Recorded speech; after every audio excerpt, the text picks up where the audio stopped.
ಇನ್ನು ರಿಸಲ್ಟ್ ಬರೋಕ್ಕೆ ಮುಂಚೆ 4 ಜನ ಹಿಂದ್ಗಡೆ ಒಂದು ಮಾತಾಡಿದ್ದಾರೆ. KPCC ಕಚೇರಿ ಕೂತ್ಕೊಂಡು 4 ಜನ ಹಿಂದ್ಗಡೆ ನಾನು ಏನಾದರೂ ಮಾನ್ಯ ಶಾಸಕರು ಏನಾದರೂ ನಮ್ಮ ಚಿಕ್ಕಬಳ್ಳಾಪುರ ತಾಲೂಕಲ್ಲಿ 1 ವೋಟ್ ಲೀಡ್ ತಗೊಂಡು ರಾಜೀನಾಮೆ ಕೊಡ್ತೀನಿ ಅಂತ ಹೇಳಿದ್ದಾರೆ. ಅದು ಝೂಮ್ ಹಾಕಿ ನನ್ನ ಮಾತು ಕೇಳೋದು ಹೇಳಿದ್ದಾರೆ. ಮಾನ್ಯ ಶಾಸಕರೇ, ನಿಮ್ಮ ಮಾತಿನ ಮೇಲೆ ನಿಮ್ಮ ಬದ್ಧತೆ, ನೀವೇನಾದರೂ ನಿಜವಾಗಿ ನಿಮ್ಮ ಬದ್ಧತೆ ಇದ್ದರೆ ದಯವಿಟ್ಟು ನೀವು ಮೊದಲು ರಾಜೀನಾಮೆ ಕೊಡಿ.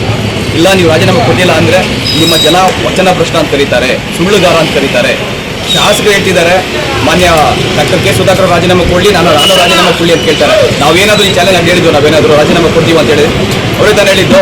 ಅದಕ್ಕೆ ಏನಾದರೂ ಬಾಯಿ ಮಾತಾಡೋದು ಮುಂಚೆ ನಾಲ್ಗೆ ಬಿಗಿಡ್ಕೊಂಡು ಮಾತಾಡ್ಬೇಕನ್ನೋದು ಮಾತು ಮನೆ ಕೆಡಿಸ್ತು, ತೂತು ಒಲೆ ಕೆಡಿಸ್ತಂದಂಗೆ ಆ ರೀತಿ ಆಯ್ತು ಇವ್ರ ಪರಿಸ್ಥಿತಿ. ಆಲ್ರೆಡಿ ಇಡೀ ರಾಜ್ಯ ಹೇಳ್ತಾ ಇದೆ ಸುಳ್ಳುಗಾರ, ಪ್ರದೀಪ್ ಈಶ್ವರ್ ಒಬ್ಬ ಸುಳ್ಳುಗಾರ, ವಚನ ಭ್ರಷ್ಟ ಅಂತ ಇಡೀ ಸ್ಟೇಟ್ ಎಲ್ಲ ಹೇಳ್ತಾ ಇದ್ದಾರೆ. ಅದಕ್ಕಿಂತ ಏನು ಬೇಕಾಗಿಲ್ಲ ಹೇಳ್ತಾ ಇದ್ದೀನಿ ಅಂತ. ದಯವಿಟ್ಟು ಬೇಡ, ನಾನು 2 ಕೇಸ್ ಮನವಿ ಮಾಡ್ತಾ ಇದ್ದೀನಿ.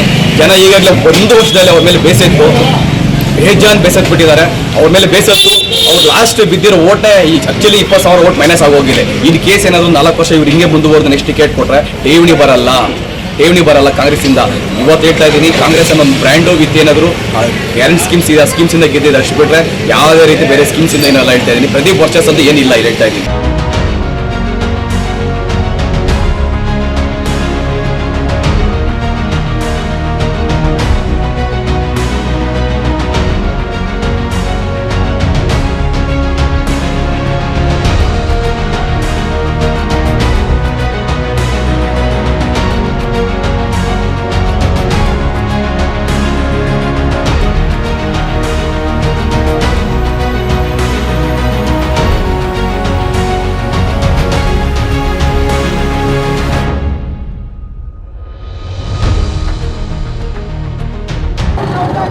ಪ್ರದೀಪ್ ಈಶ್ವರ್ ಅವರು ಚುನಾವಣೆ ಮುಂಚೆ ಹೇಳಿದ್ರು, ಸುಧಾಕರ್ ಅವರನ್ನು 1 ವೋಟ್ ಲೀಡ್ ತಗೊಂಡು ಈ ಕ್ಷೇತ್ರ ಲೋಕಸಭಾ ಸದಸ್ಯರಾದ್ರೆ ನಾನು ರಾಜೀನಾಮೆ ಕೊಡ್ತೀನಿ ಅಂತ ಹೇಳಿದ್ರು ಅವರು.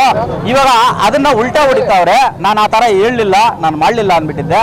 ಅವರು ಕಾಂಗ್ರೆಸ್ ಆಫೀಸು, ಕಾಂಗ್ರೆಸ್ ಪಾರ್ಟಿ ಮೇಲೆ ಏನಾದ್ರು ಅವ್ರಿಗೆ ಸ್ವಲ್ಪ ಏನಾದ್ರು ಅಭಿಮಾನ ಇತ್ತು, ಅದ್ರ ಮೇಲೆ ಗೌರವ ಇದ್ರೆ ಅದೇ ಕಚೇರಿಯಲ್ಲಿ ಕುಂತು ಅವ್ರು ಹೇಳೋರೆ ನಾನು ರಾಜೀನಾಮೆ ಕೊಡ್ತೀನಿ, ಝೂಮ್ ಹಾಕಿ ನೋಡಿಲ್ಲ ಅಂತ ಹೇಳೋರೆ.